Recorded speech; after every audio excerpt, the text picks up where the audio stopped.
Gracias, senador. Senador Naidenov, adelante. Sí, presidenta.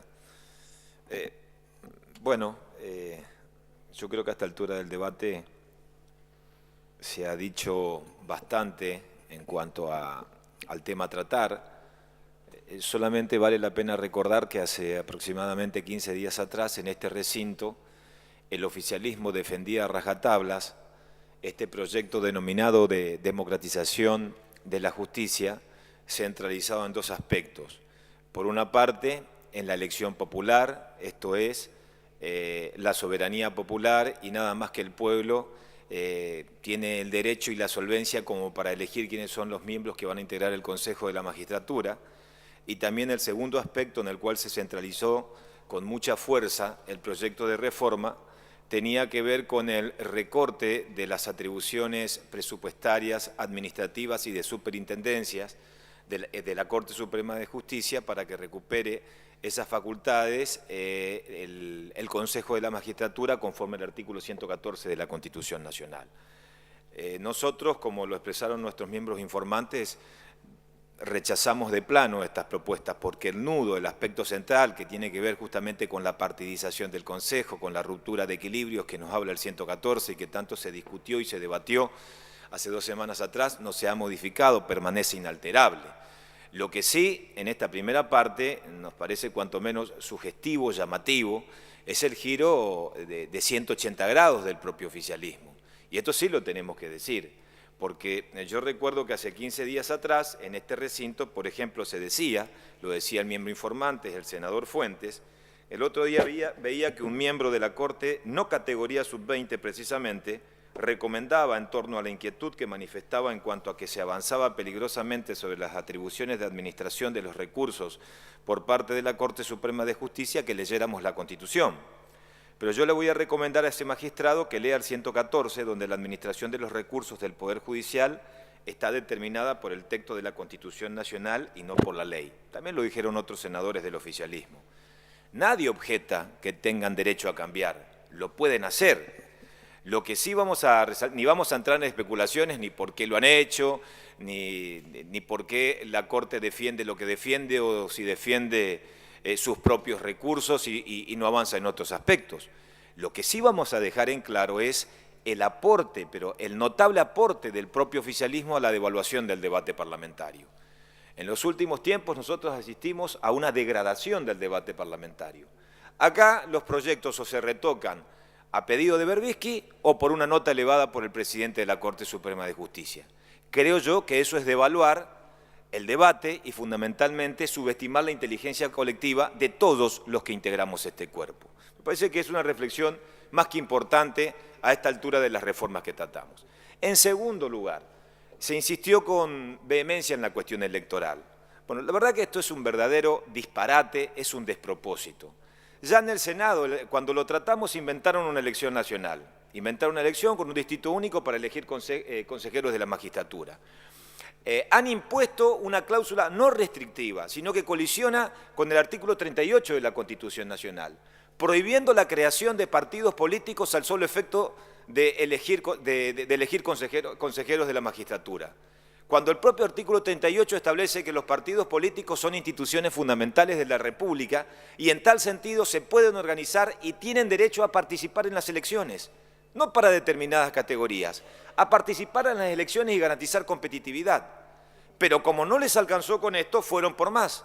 Y ahora vienen con esta cláusula, traída de los pelos, donde exigen y rompen justamente toda la doctrina del vínculo jurídico entre un partido provincial y un partido nacional y nos exigen que los partidos deben contar con 18 distritos con la misma denominación que la agrupación nacional. O casualidad, lo decía el senador Giustiniani cuando discutimos en comisión la semana pasada, que en las últimas elecciones, en las elecciones del 2011, el único partido que cumplió con el requisito de contar con la misma denominación en 21 distritos, no en 18, fue el Frente para la Victoria. Otras fuerzas políticas con sus propias particularidades presentan otras realidades, porque hay frentes que se constituyen de acuerdo al territorio, con sus propias realidades. Entonces viene esta reforma. Ahora, ¿por qué lo hacen? ¿Por qué lo hacen? Si el senador Pichetto, cuando cerró en la sesión pasada, nos decían, Lo que yo sostengo es que le tienen miedo a la voluntad popular. Creen que van a perder. Y entonces, como creen que van a perder, no quieren una ley que finalmente deposite en el pueblo, en la ciudadanía, la elección de los consejeros. La verdad que con esta reforma, no solamente la restricción a un partido de constituirse para elegir consejeros, es muy fácil o es un simplismo decir que es el partido de los abogados, es mucho más profunda la cosa, colisionan con el 38, sino que con esta reforma el temor electoral lo tienen ustedes, lo tiene el gobierno. El gobierno está con pánico electoral, únicamente el pánico electoral, el temor a la derrota, en tomar conciencia de que la perpetuidad no existe en materia de poder, el poder será eterno, no las personas que la ejercen, pueden llevarnos al terreno de que hoy estemos tratando una reforma electoral tramposa, enmarañada, rastrera, que colisiona y choca contra la pared, contra todos los principios y garantías constitucionales. Pánico electoral, no el de la oposición, el del propio gobierno. Por eso ponen palos en la rueda, con cláusulas restrictivas, prohibitivas, proscriptivas. Estas son cláusulas proscriptivas, la creación de partidos que colisionan con el 38 y esta reforma que introduce diputados. Y después también nos decía el senador Pichetto, con preocupación, yo creo que lo ha dicho con preocupación, en el debate de comisión de la semana pasada, el jefe del bloque del oficialismo nos decía, miren lo que nos decía, ¿por qué van a creer que vamos a llevarnos puesto todo? La verdad es que hay consignas que se construyen en el marco de la sociedad, especialmente en el espacio de los medios. Yo, la verdad, no sé si esto lo tengo que tomar de manera hasta casi irónica. ¿Quién convocó al Vamos por Todo? ¿Tomaron nota de lo que han hecho en materia electoral en los últimos años? Con las listas testimoniales, con las colectoras, con la lista de adhesión, en el 2009 con el adelantamiento electoral, con unas primarias absolutamente anticipadas. Eso no es llevarse puesto todo, desde lo electoral. Y si pasamos a otro terreno, no es llevarse puesto todo, lo que hacen con el INDEC, con los datos del INDEC, mentirle a la gente con la inflación, no es llevarse puesto todo. Modificar la estructura y las facultades de la Fiscalía e investigaciones administrativas para impedir que órganos de control funcionen en la República. No es llevarse puesto todo lo que intentaron hacer con el auditor general, con el titular de la Auditoría General de la Nación. ¿Qué es el vamos por todo sino lo que estamos observando? El vamos por todo venían con otras reglas de juego, pero ahora pretenden hasta el aniquilamiento y la participación de los propios partidos en una libre competencia electoral. Esto, la verdad, ya roza, por supuesto que esto es inconstitucional, y van a chocar contra la pared, Presidenta. El gobierno se va a estrellar contra la pared.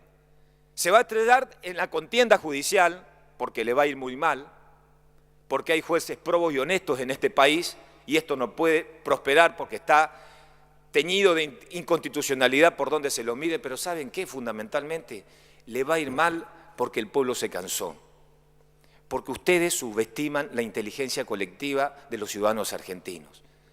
Este pueblo y muchos se han movilizado en este país en los últimos 7 meses en 3 oportunidades, diciendo basta la mentira, basta la corrupción, basta la impunidad. Y la respuesta del gobierno es reírse en la cara, o la respuesta de algunos amigos del gobierno es pesar el dinero. Entonces les va a ir muy mal. Más allá que intentan con estas trapisondas, con estas agachadas, con estas modificaciones, pero que no tienen cabida, por más que especulen quedarse con los números, van a perder y van a perder las elecciones. Porque uno puede armar las mayores patrañas desde el punto de vista electoral o elucubrar todas las estrategias, pero cuando el pueblo le da la espalda, no hay estrategia que alcance. Fundamentalmente un pueblo que tiene y exige que se recupere el sentido común. Y ese sentido común lo perdió lamentablemente el gobierno desde hace mucho tiempo. Por esas razones nosotros votamos en contra, Presidenta.